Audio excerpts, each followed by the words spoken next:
Hi, everybody. We're working with Chapter 3 today, Factors that Affect Learning. I just wanted to tell you there's just so much in this chapter. I would strongly urge you to go through the PowerPoint slides that can give you a great overview in addition to reading the chapter. So, in thinking about factors affecting learning in young children, let's take a look at the adult role. Children cannot learn without adults and influences of adults on children's lives. Think about when you were growing up and you were in school. What was it that gave you the great motivation to learn? I know we could tell horror stories about some of the teachers we've had in the past. We could think about a teacher that was really great. We loved their class, so we were intrinsically motivated to learn. It all boiled down, I think, to relationship. If you developed a good relationship with the teacher and you knew that they were willing to help you, you felt differently about that teacher than you might have another teacher who you felt was just doing their job. It's the same way with children. The first way and the most important thing is you've got to develop relationship with the young child, a relationship that is positive and that can make a difference in their lives. So developing relationship is one of the basic adult factors. We often say in early childhood, there are 3 ways a child learns. 1, the teacher is the parent. 2nd, the educator. And then 3rd, it's their environment. Environment is crucial to young children and even adults. Think about environments that, I don't know, you might have learned better when you were in that environment. For children, it's the same. We want them to have an environment where it's aesthetically pleasing, it's inviting, and there are also enough materials that they can choose. We call them open-ended materials, where they can do many different things with them according to their creativity. So we've got to give them the time, the space, and the materials.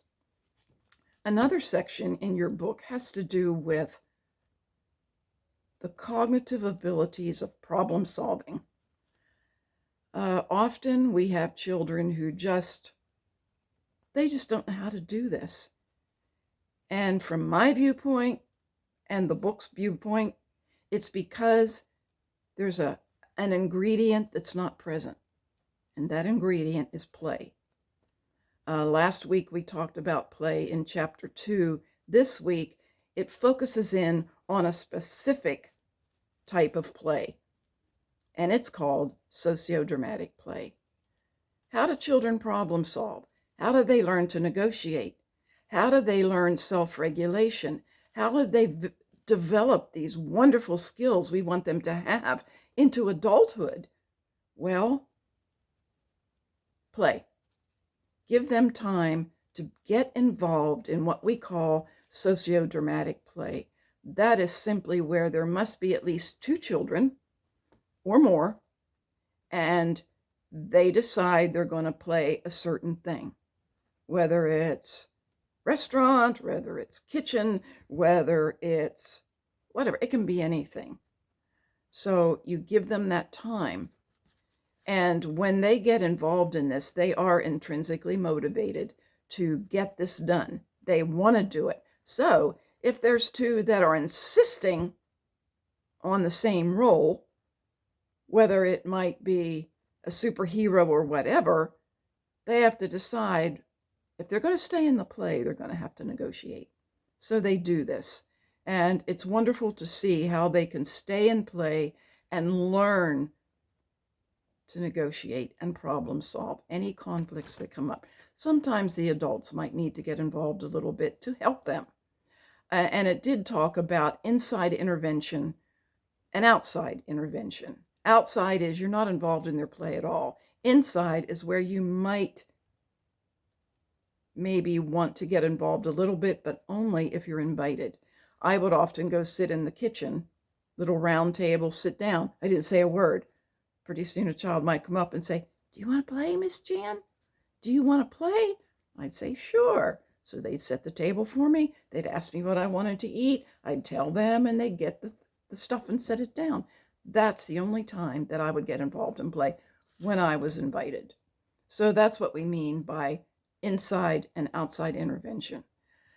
Another area that is close to my heart, and that's this idea of rewards.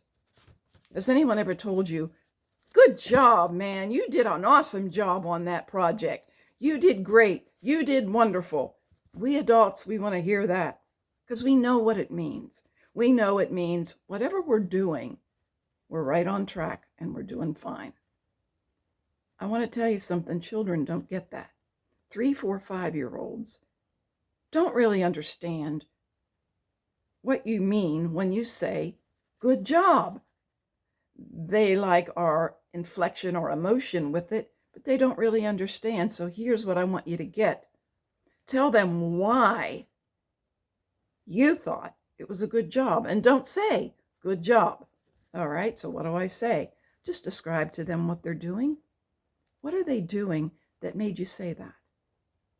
I had a little girl in my pre-K several years ago who literally depended totally on me telling her, do you like this, Miss Jan? Do you like my painting? Do you like what I'm doing? Do you like my drawing? Do you like? And I knew that must have been coming from somewhere, and she needed that affirmation. Yes, it's good to tell children, but describe to them, you did great. If you're going to say that, you've got to say why. You've got to describe why. You did red circles on your paper today. Then you mixed blue. Did you see that there's a new color, purple? Isn't that awesome? So you do try to stay away from judgment, but you want to describe to them what they're doing. This idea of good job and rewards can become very manipulative, and children can learn to rely on that for approval. Too much praise can steal a child's joy in what they're doing because we want them to be intrinsically motivated, and they may lose interest if the praise isn't there. Then the book didn't touch on this, but there's also the cultural aspect. Various cultures don't use this type of praise with children. Their culture doesn't have that as part of their culture. So we have to be sensitive to the needs of other cultures. All right, I think I'm done for today. Be sure you take time to go through the chapter. It gives a great section on various cultures, and also this idea of how you specifically help children with disabilities learn, how you help children that may have specific, such as autism. I know your video this week touches on autism. So enjoy the chapter, get as much of it as you can, and thank you all for getting these assignments done. I know there's a lot of material in there, but I really appreciate it. Thanks, and I'll see you next time, and thanks for listening.